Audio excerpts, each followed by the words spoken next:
بسم الله الرحمن الرحيم. لقد جاءكم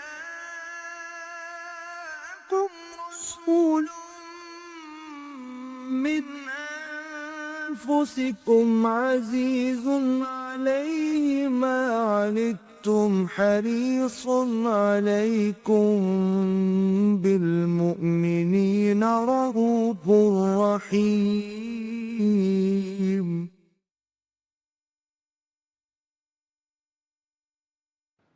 نحمده ونصلي على رسوله الكريم اما بعد فاعوذ بالله من الشیطان الرجیم بسم اللہ الرحمن الرحیم رب اشرح لي صدری ویسر لي امری واحلل عقدۃ من لسانی یفقهوا قولی. وعن ابی مسعود عقبۃ بن عمرو الانصاری رضی اللہ تعالی عنہ قال قال رسول اللہ صلی اللہ علیہ وسلم ان مما ادرک الناس من کلام النبوۃ الاولی اذا لم تستحی فاصدع بما شئت. رواہ الامام البخاری رحمہ اللہ. یہ حدیث نمبر 20 ہے. حضرت ابو مسعود عقبہ ابن عمرو الانصاری البدری، یہ جو ابو مسعود ہے عقبہ ابن عمرو الانصاری البدری، بدری جو ہے صحابہ میں سے ہے، انصار میں سے، ان سے یہ روایت بن رہی ہے، اور اسے امام بخاری نے اپنی صحیح میں شامل کیا ہے. حضور نے فرمایا قال رسول اللہ صلی اللہ علیہ وسلم ان مما ادرک الناس من کلام النبوۃ الاولی، انبیاء اولین کے کلام میں سے جو چیز لوگوں کو مل گئی ہے، جو لوگوں نے پالی ہے یا جو ان کے پاس محفوظ ہے. ظاہر بات یہ سلسلہ ایک سلسلۃ الذہب ہے انبیاء کرام کا، اور ہم اللہ کے تمام نبیوں اور رسولوں پر ایمان رکھتے ہیں. البتہ ان کی تعلیمات میں ان میں کچھ تحریف بھی ہوئی، کچھ وہ نسیان کا جو ہے وہ شکار ہو گئی، لوگوں نے بھلا دیا. بہرحال اس کے کچھ نہ کچھ اثرات، کچھ نہ کچھ اس کے جو ہے وہ موجود تھے، وہ حکمت کے موتیوں کی طرح سے لوگوں کے اندر مشہور تھے. انہی میں سے ایک یہ موتی ہے جو حضور نے فرمایا کہ جو نبوت اولیٰ کے کلام میں سے جو بات لوگوں کو ملی ہے، لوگوں نے پائی ہے، ان میں سے یہ بھی ہے کہ جب تم حیا کا پردہ اٹھا دو تو پھر جو چاہو کرو. یہ حدیث در حقیقت ایک بہت بڑی نفسیاتی حقیقت کی طرف اشارہ کر رہی ہے. حیا کیا ہے، جس کے بارے میں ایک اور حدیث جو بہت مشہور ہے، والحیاء شعبۃ من الایمان. حیا جو ہے وہ ایمان کا ایک شاخ ہے، ایمان کا شعبہ ہے، ایمان کا حصہ ہے. میں اس کی مزید وضاحت کر رہا ہوں کہ یہ زندگی کا جزو لازم ہے، اس لیے کہ حیا اور حیات مادہ ایک ہی ہے.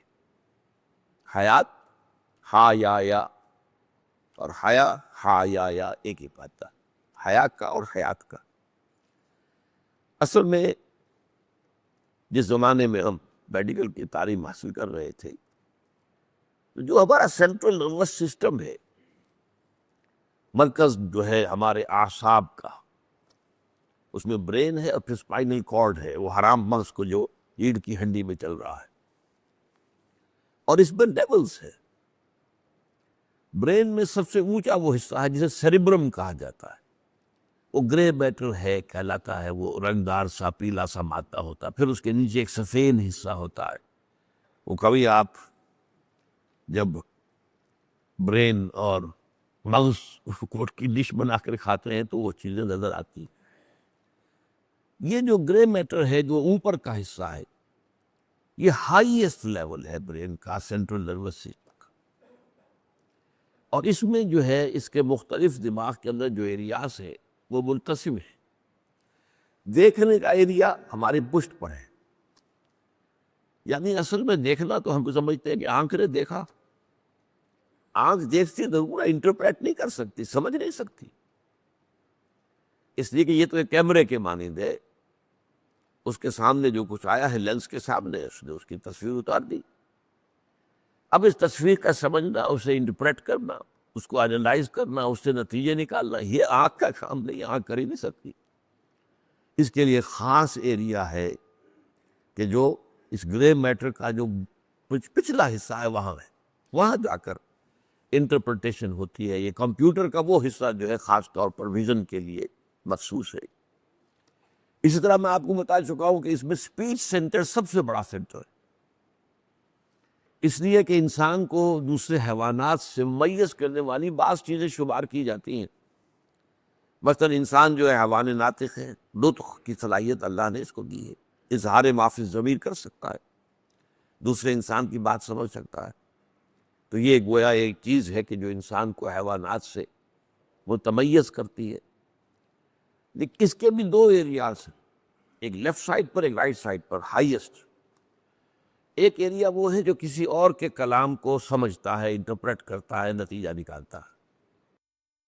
اور ایک ایریا وہ ہے کہ جو خود انسان کے اپنے ما فی الضمیر کو واضح کرتا ہے، بیان کرتا ہے. تو یہ دونوں حصے جو اسپیچ سینٹر ہے. لیکن جو ہائیسٹ ایریا ہے اس سیریبرم کا، اسے کہتے ہیں فیئر اینڈ شائنس سینٹر. خوف اور حیا، شائنس، یہ دونوں جو ہیں ہائیسٹ فنکشنز. اچھا، اس کو آپ نوٹ کر لیجیے حیات کے ساتھ اس کا کیا تعلق ہے.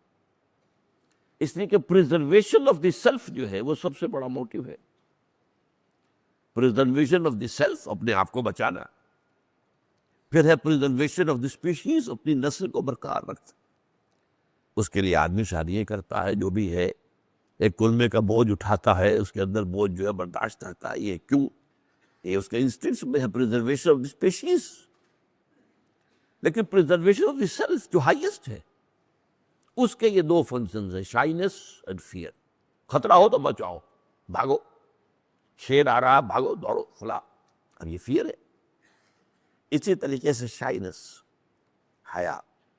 یہ حیا بھی در حقیقت انسان کے برین کے اور سیریبرم کے ہائیسٹ سینٹر میں شامل ہے.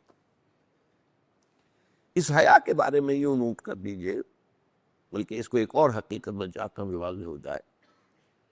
شراب کا پہلا اثر کیا ہوتا ہے؟ شراب جو ہے وہ رفتہ رفتہ رفتہ رفتہ برین کے لیولز کو جو ہے ناک آؤٹ کرتی ہے، ایک دم سارے برین کو نہیں. ابتدائی حصہ جو ہے اس کا، تھوڑا سی شراب آپ نے کی ہے تو یہ فیئر اینڈ شائنس کے سینٹر ختم ہو جاتا. نتیجہ کیا نکلتا؟ بولڈنس، جرأت، بہادری.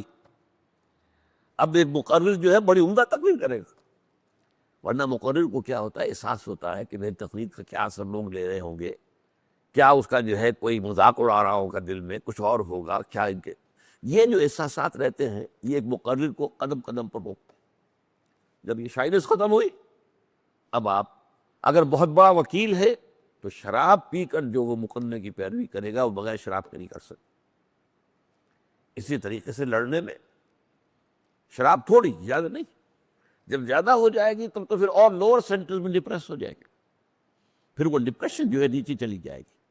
لیکن جو پہلا کام ہے یہ فیئر اینڈ شائنس، مقرر اچھی تقریر کرے گا اور شاعر اچھے اشعار کہے گا. سارے کے سارے بڑے شاعر جو ہیں وہ شرابی ہوتے تھے، وہ غالب ہو کوئی اور ہو. اقبال بھی ابتدائی دور میں تو شراب پیتے تھے.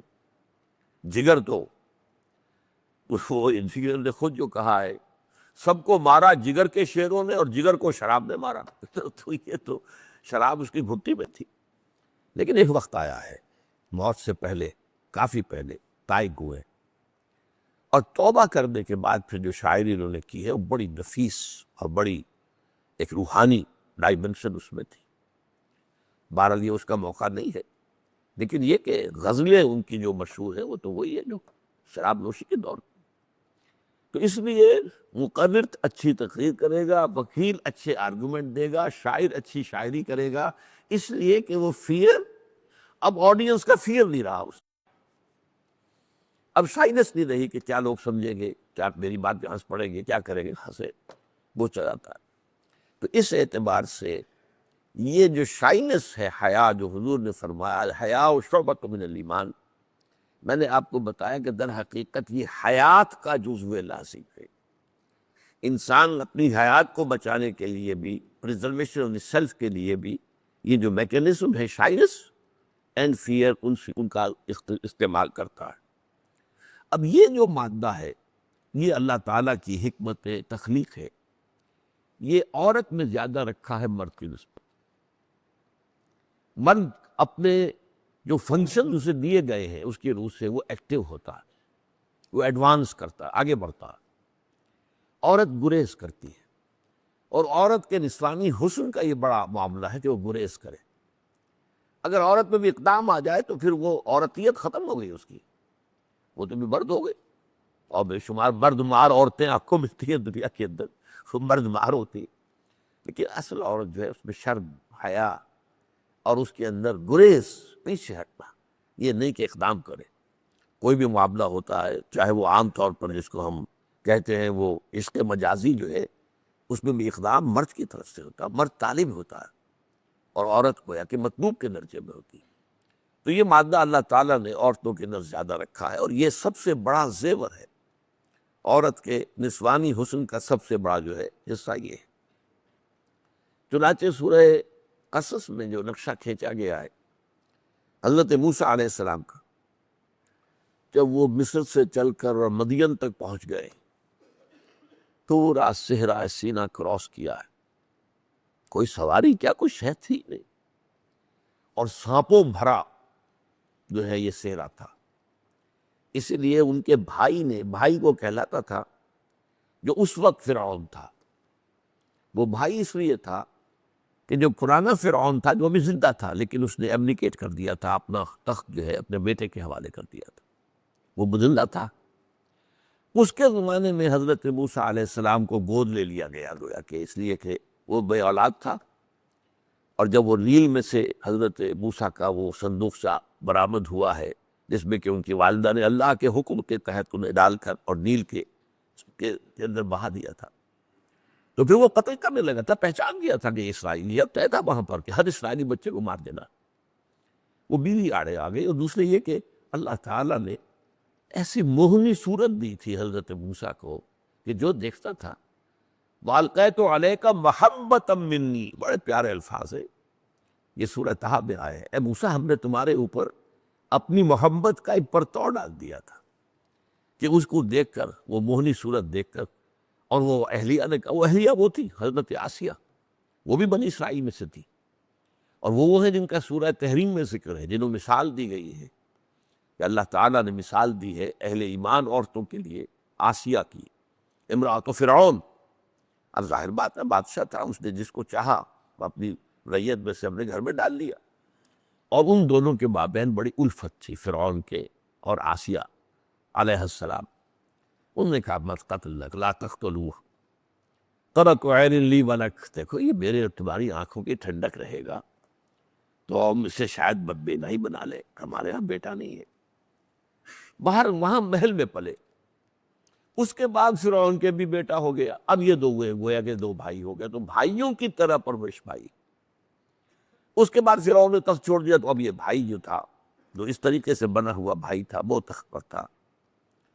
اور ہمارا قرآن مجید کا بیان تو اور ہے کہ حضرت موسیٰ علیہ السلام خود جب انہیں ایک مخبر نے یہ خبر دی کہ اے موسیٰ تمہارے قتل کے مشورے ہو رہے ہیں، ان الملأ یأتمرون بک لیقتلوک، تو بھاگ جاؤ یہاں سے، میں تمہیں نصیحت کرتا ہوں جان بچاؤ اور یہاں سے چلے جاؤ۔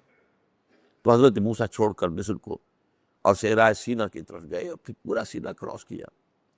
لیکن 10 کمانڈمنٹس کے نام سے جو پکچر بنائی گئی ہے یورپ میں، وہ تورات کے بیان پر ہے۔ ظاہر بات ہے کہ وہ تو تورات کو مانتے ہیں، تورات کے اور قرآن کے بیان میں تھوڑا تھوڑا فرق ہے۔ تو اس میں یہ ہے کہ اسی چھوٹے بھائی نے، فرعون نے اپنے چیریٹ میں وہ جو ان کا ہوتا تھا سواریوں کو سوار کرایا ہے، اور لا کر صحرا کے کنارے چھوڑ دیا ہے، اور بڑی نفرت کے ساتھ کہا ہے جاؤ اب سانپوں پر نبوت کرو۔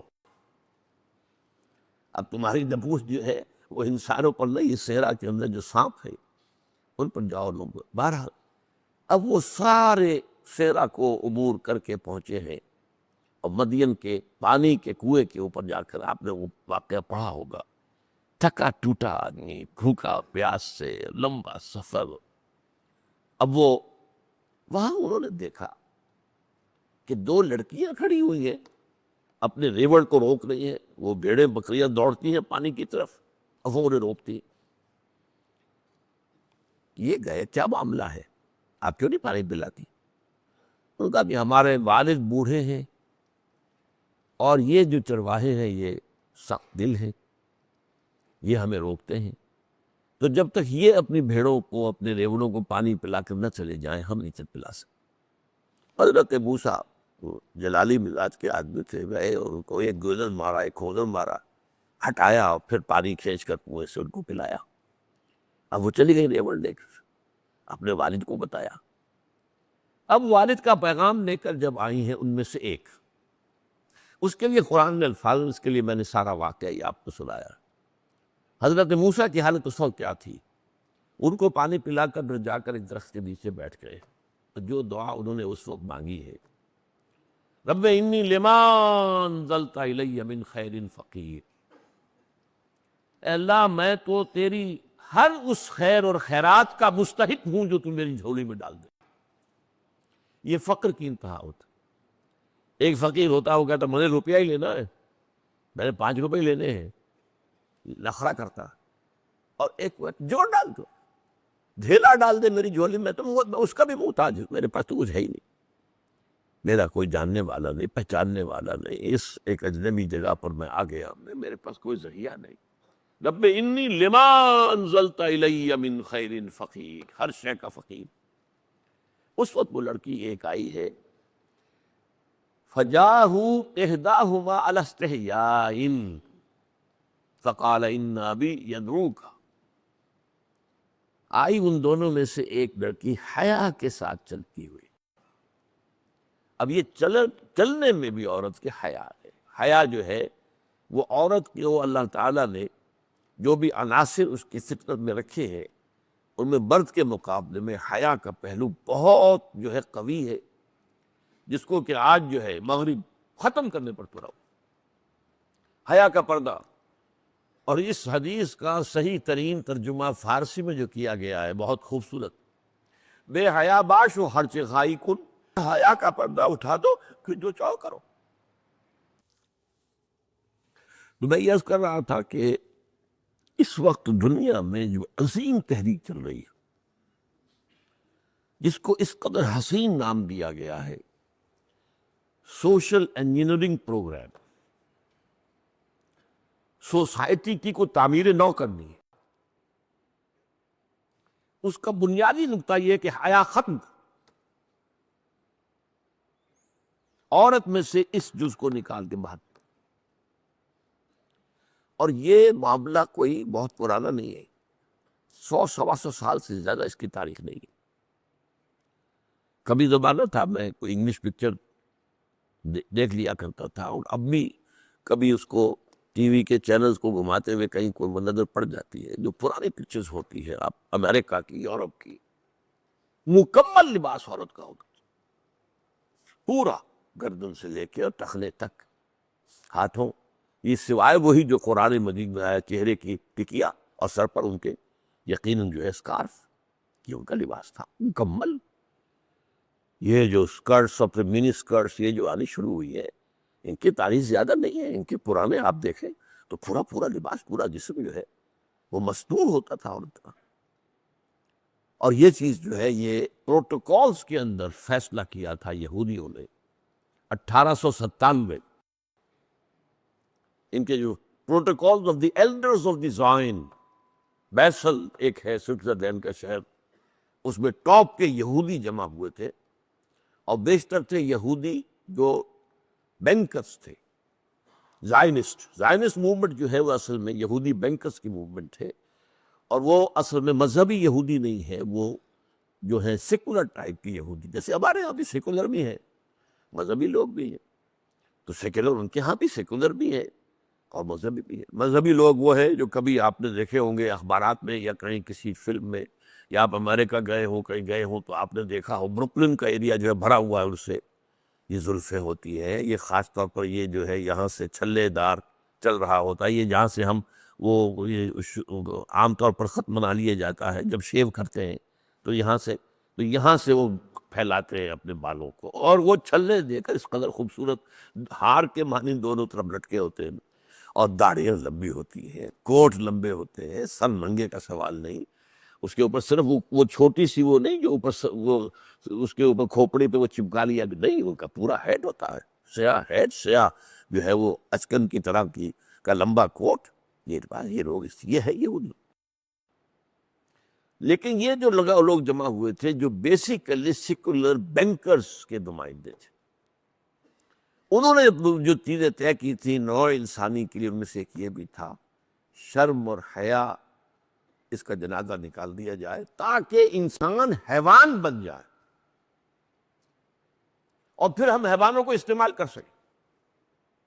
اور یہ ان کا فلسفہ ہے کہ سوائے یہودیوں کے تمام انسان حیوان ہیں، صرف حیوان ہے وہ، شکل انسانوں کی سی ہے، کہ گوئمز، gentiles, they are not human، وہ انسانی شکل میں حیوانات۔ تو جیسے حیوان کو استعمال کرنا عام انسان کا حق ہے، گھوڑے کو تانے میں جوتتا ہے، استعمال کر رہا ہے، بیل کو ہل میں جوت رہا ہے، استعمال کر رہا ہے، ہمارا حق ہے کہ ہم انہیں استعمال کریں۔ اور یہ ان کی جو باقاعدہ تالمود کتاب ہے، جو ان کی اصل میں فقہ کی کتاب وہ ہے تالمود، مذہبی اعتبار سے امپورٹنٹ وہ ہے، ان میں یہ ہے کہ غیر یہودی کو دھوکہ دینا، چیٹ کرنا، ڈاکہ ڈالنا، چوری کرنا، جو چاہو کرو اس کو جائز۔ قرآن مجید میں بھی اس کا تذکرہ موجود ہے، لیس علینا فی الامیین سبیل، یہ امی جو ہے ان کو ساتھ ہم جو چاہیں کریں، ہم پر کوئی معاوضہ نہیں ہے، کوئی ہم بات پوچھ نہیں۔ تو یہ شرم و حیا کو ختم کرنے کی جو ایک عظیم تحریک اس وقت چل رہی ہے، جس میں مشرف کی گورنمنٹ جو ہے وہ پوری دنیا سے آگے بڑھ کر اس نے اس تحریک پر لبیک کہا۔ 33% عورتوں کی نمائندگی مقرر کر دینا تمام اداروں، سینیٹ اور پارلیمنٹ اور اس سے نیچے اور تمام یونین کاؤنسل، عورتوں کو گھر سے نکالنے کا اتنا بڑا کام پوری دنیا میں کہیں نہیں ہوا، آج تک امریکہ میں نہیں، آج تک یورپ کے کسی ملک میں نہیں۔ ڈیموکریسی کا ایک معجزہ ہے ہمارے پڑوس میں انڈیا جو ہے، بھارت جو ہے، معجزہ میں کیوں کہہ رہا ہوں؟ اس لیے کہ یہ مانا جاتا ہے کہ لو لٹریسی پرسنٹیج میں ڈیموکریسی نہیں چل سکتی، لوگوں کے اندر خواندگی ہونی چاہیے، تعلیم ہونی چاہیے، تب ڈیموکریسی چل سکتی ہے۔ اور وہ جو ہے انتہائی لو لٹریسی پرسنٹیج کے ساتھ ڈیموکریسی کو اس طریقے سے چلا رہا ہے، دنیا دیکھ کر حیران ہو رہی۔ لیکن کہیں بھی ان کے ہاں 33% نہیں۔ چند عورتیں ہیں جو امریکہ کے اندر بھی انڈیپینڈنٹلی جنرل الیکشن جیت کر آ جاتی تھی، اسی طرح ان کے ہاں بھی ہمارے ہاں بھی آ جاتی تھی۔ یہ نہیں تھا کہ 33% سیٹیں جو ہیں ان سے فل کی جائے۔ تو یہ بے حیائی جو ہے اس وقت، اور یہ یو این او کے ایجنڈے پر ہے۔ اس کے لیے پہلی کانفرنس ہوئی تھی قاہرہ میں، کائرو کانفرنس، 5 سال کے بعد ہوئی بیجنگ کانفرنس، اور پھر بیجنگ +5 کانفرنس ہوئی، یہ ہوئی یونائٹڈ نیشن اسمبلی کے، اور وہاں طے ہوا ہے، وہ میں پہلے بیان کر چکا ہوں۔ تو حیا جو عورت کا سب سے بڑا زیور ہے، اسے ختم کرنے پر اس وقت مغرب کا معاشرہ اور یہ ساری طاقت جو ہے مغرب کے وہ لگی ہوئی ہے، اس لیے ان کے ہاں تو ختم ہو چکی ہے، بے حیائی انتہا کو پہنچ چکی ہے۔ لیکن یہ کہ وہ چاہتے ہیں، میں کہا کرتا ہوں جیسے اگر بلی کی دم کٹ جائے تو وہ تو یہی چاہے گی کہ سب بلیوں کی دم کٹ جائے، ورنہ یہ کہ وہ تو نکو بنی رہے گی تمام بلیوں کے اندر۔ تو وہ پوری نوع انسانی کو، اور ایجنڈا وہی ہے پروٹوکولز کا، اصل ایجنڈا یہودیوں کا، جس کے اعلی کار اس وقت یہودی نہیں یعنی عیسائی بن گئے ہیں، اور عیسائیوں میں سے بھی خاص طور پر وائٹ اینگلو سیکسنز جڑے، وائٹ اینگلو سیکسن پروٹیسٹنٹس۔ یہ ویسٹ کا لفظ میں نے بہت عرصے پہلے آپ کو انٹروڈیوس کرایا تھا۔ ویسٹ تو کہتے ہیں بھیڑ کو جو کاٹ جاتی ہے تو سوج جاتا ہے چہرہ، ویسٹ۔ لیکن یہ وائٹ اینگلو سیکسن پروٹیسٹنٹس، جو عیسائیوں میں پروٹیسٹنٹ فرقے کے اندر پھر ایک ٹاپ کے اوپر ایونجلسٹ ایک کلاس ہے، وہ ہیں جو اصل اعلی کار ہیں، ان کو نیو کونس بھی آج کل کہا جا رہا ہے، اخبارات میں پڑھتے ہوں گے، یہ اسرائیل کے سب سے بڑے سپورٹر، اور وہ پروٹوکولز جو ہیں ان کے پروگرام کو پورا کرنے میں سب سے بڑے اعلی کار۔ اسی کا ایک حصہ جو ہے وہ میں آپ کو اور بتا دیتا ہوں. آج کل یہ سوچ عام ہو گئی ہے، اور یہ بھی مغرب کے اثر پہ ہے، بچوں پہ کوئی روک ٹوک نہ لگاؤ، یہ ان کی ڈیولپمنٹ میں ہیمپر کرتا ہے، رکاوٹ بن جاتا ہے. Let them do what they are doing. حماقت ہے. بچوں کی تعلیم، بچوں کی تہذیب، ربو بنیکم علموہم حذبوا فتیاتکم فالعلم خیر قوامی، انہیں مہذب بناؤ، انہیں ادب سکھاؤ. حضور کی تعلیم اس کے برعکس ہے. اپنی چھڑی کو کبھی اٹھا کر نہ رکھ دینا. اولاد کو سیدھا رکھنے کے لیے آپ کو استعمال کرنا، محبت بھی بھرپور دو، لیکن یہ کہ ساتھ ہی وہ جو ہمارے یہاں ایک کہاوت ہے کہ کھلاؤ تو چوری چور کے اور دیکھو گھور کے. بچوں کے اوپر جب تک کہ ایک بڑوں کا ایک روب نہ ہو، بڑوں کا خوف نہ ہو، حیا نہ ہو، میرے یہ کیا کہہ دیں گے، والد کیا کہہ دیں گے، تو وہ صحیح ہیومن ڈیولپمنٹ ہمارے نزدیک نہیں ہوتی.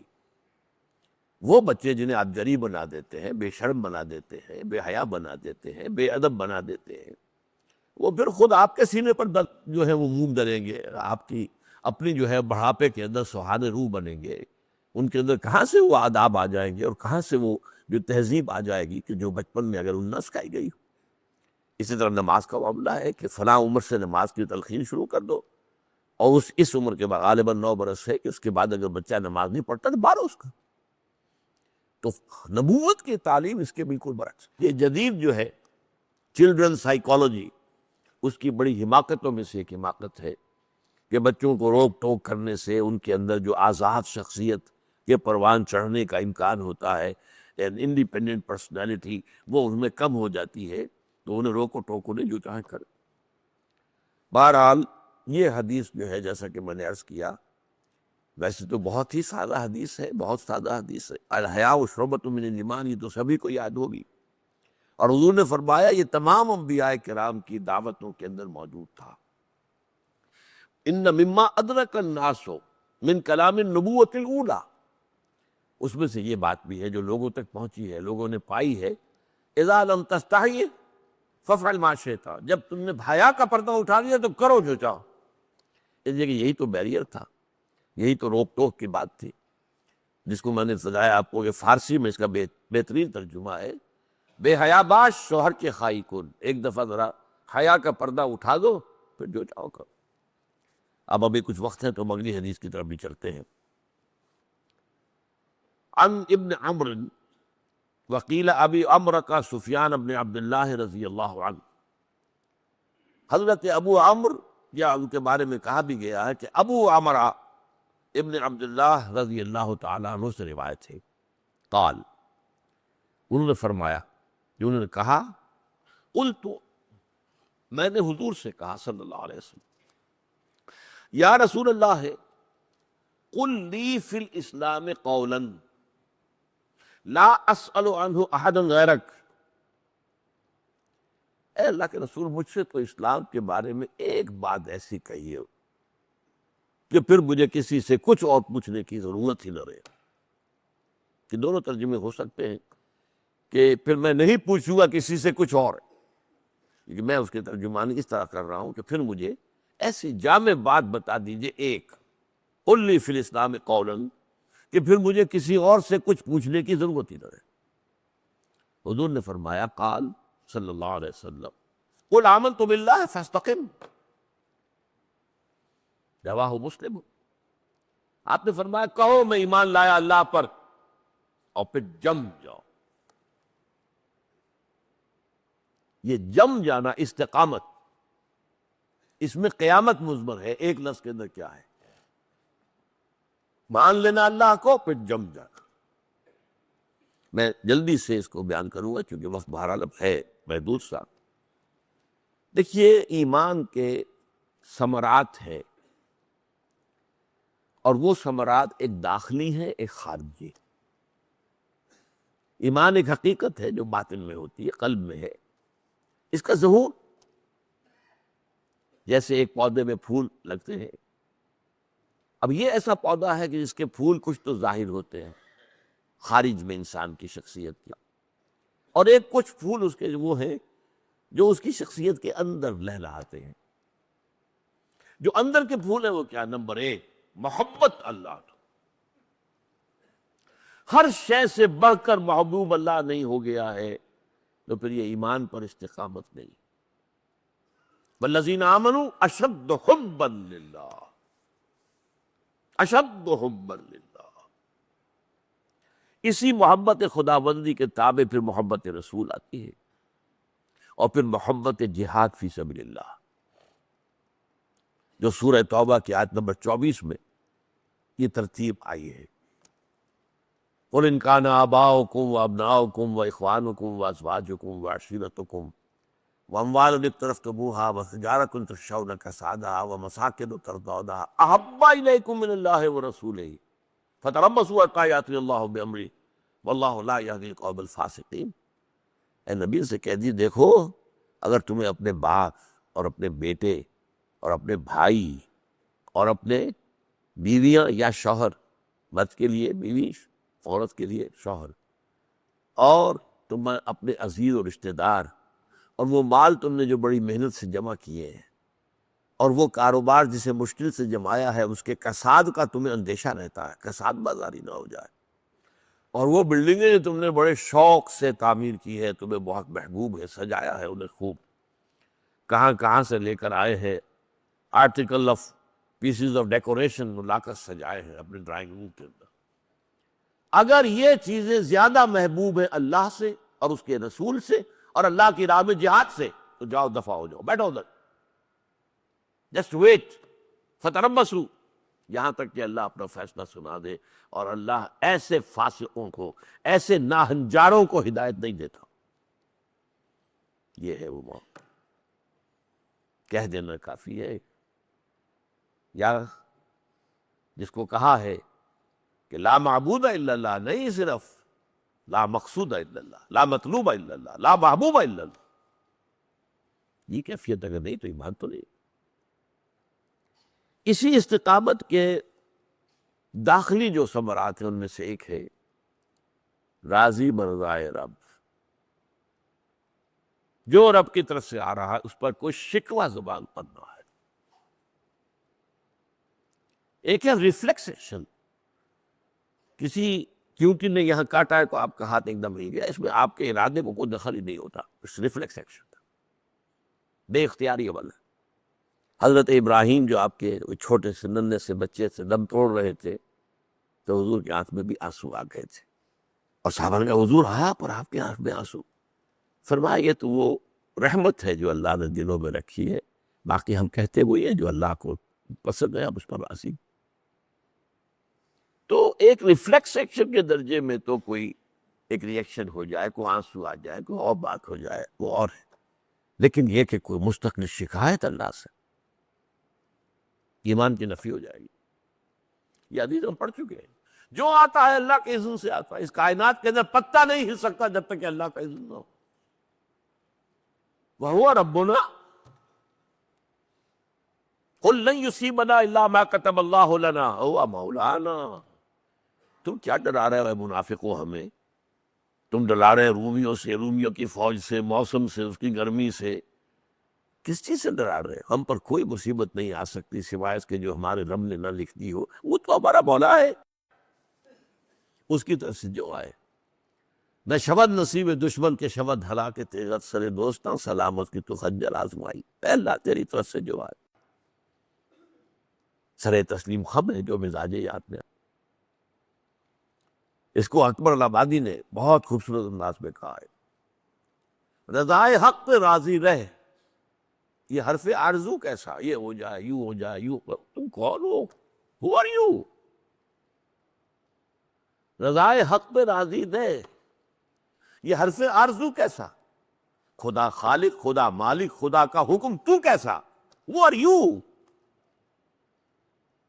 خدا خالق، خدا مالک، خدا کا حکم، تو کیسا؟ یہ جو ہے انسان تو نجات دلاتا ہے. تفصیل سے میں بیان کر چکا ہوں. یہ کیوں ہو گیا، یہ کیسے ہو گیا، یہ نہیں ہونا چاہیے تھا، پیچ و تاب کھا رہے، غصہ آ رہا ہے، اس نے کر دیا، اس نے مقام میں نہ بگاڑ دیا. یہ ساری چیزیں ختم ہو جاتی.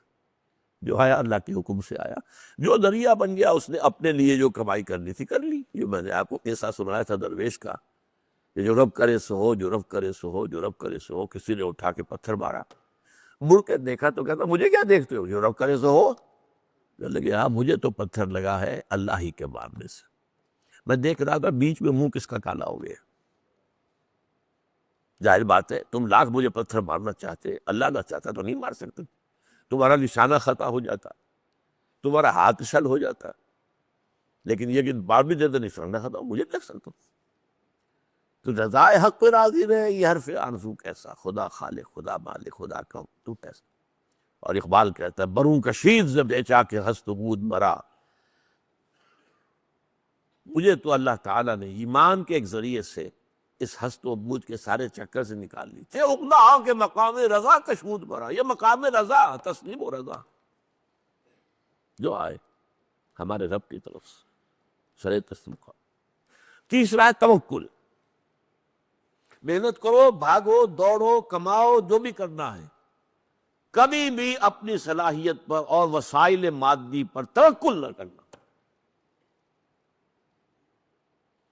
یہ تورات کی تعلیم کا بھی مرکز ہی نکتا تھا۔ سورہ بنی اسرائیل کی جو دوسری آیت ہے،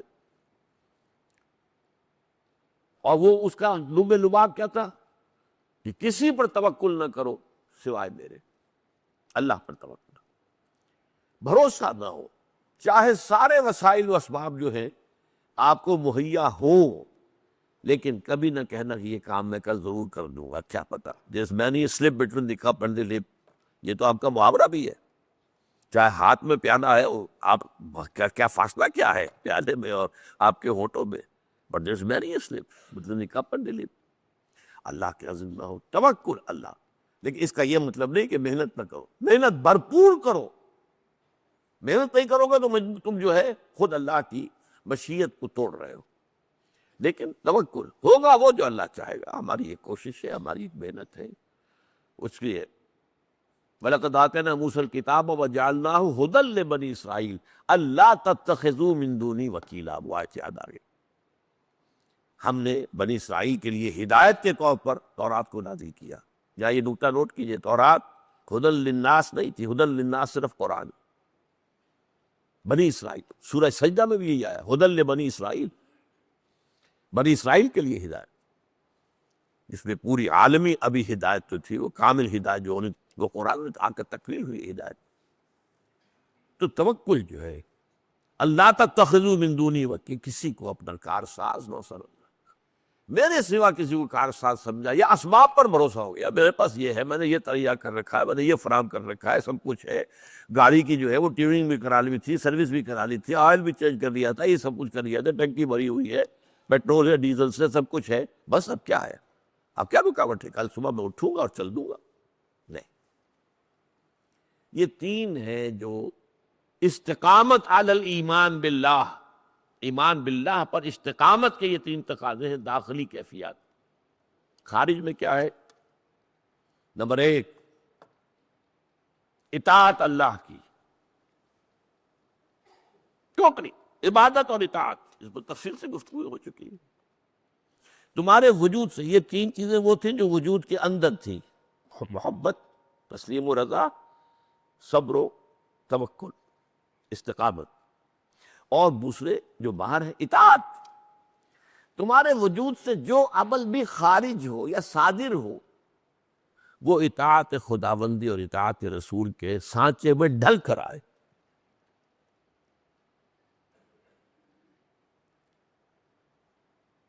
فانی تیرے عمل ہمتن جب ہی صحیح، پیارا شعر ہے، شعر ہونے کے اعتبار سے، سانچے میں اختیار کے ڈالے ہوئے تو ہے۔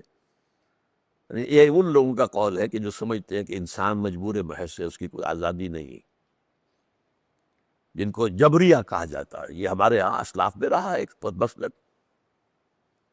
تو فانی ان میں سے وہ کہتا ہے فانی تیرے عمل ہمتن جبر ہی سے، ہے تو جبری، تم یہ کر رہے ہو اللہ کے جبر کے تحت، سانچے میں اختیار کے ڈالے ہوئے تو ہے، لیکن ایک سانچے میں ڈال دیا گیا ہے جو تم محسوس کرتے ہو کہ میں کر رہا ہوں، بس یہ بھی بڑی بات ہے۔ تو بہرحال جو بھی صادر ہو ہمارے وجود سے، وہ اطاعت خدا اور اطاعت رسول کے سانچے میں ڈل کر وہ ہاتھ سے ہو، پاؤں سے ہو، آنکھ سے ہو، ناک سے ہو، کان سے، جو بھی ہمارے وجود سے صادر ہو رہا۔ اور نمبر 2، جہاد و انفاق فی سبیل اللہ، اللہ کے ساتھ استقامت اور اللہ کے باغیوں سے دوستی، اللہ پر ایمان و اس میں استقامت، اور اللہ کے غداروں کی جو ہے غلامی پر راضی ہو جانا۔ کہاں ایمان، کہاں یہ تو ایمان کے منافی ہے۔ مومن تو اگر باغی نہیں ہے باطل سے تو مومن کہاں ہوا؟ یہ تو سورہ بقرہ میں جو آیا ہے، وَمَن يَكْفُرْ بِالطَّاغُوتِ وَيُؤْمِن بِاللَّهِ فَقَدِ اسْتَمْسَكَ بِالْعُرْوَةِ الْوُثْقَىٰ۔ طاغوت کا کفر پہلے ہے، ایمان باللہ بعد میں ہے۔ پہلے طاغوت کا کفر کرو اور پھر ایمان باللہ، تب کوئی مانی ہے۔ اور طاغوت سے وفاداری، طاغوت کے ساتھ دوستیاں، جو اللہ کے سرکش ہے۔ ایک حدیث میں آیا ہے اذا مدح الفاسق، جب کسی فاسق و فاجر شخص کی مدح کی جاتی ہے، غضب اللہ تعالی واہتز لہ العرش، اللہ تعالیٰ اتنے غضبناک ہوتے ہیں کہ عرش کانپنے لگتا ہے۔ یہ میرا بندہ ہونے کا مدعی اور ایک فاسق و فاجر کی تعریف کر رہا ہے، یہ سپاسنامہ پیش کر رہا ہے، لمبا چوڑا سپاسنامہ پیش فرما رہا ہے۔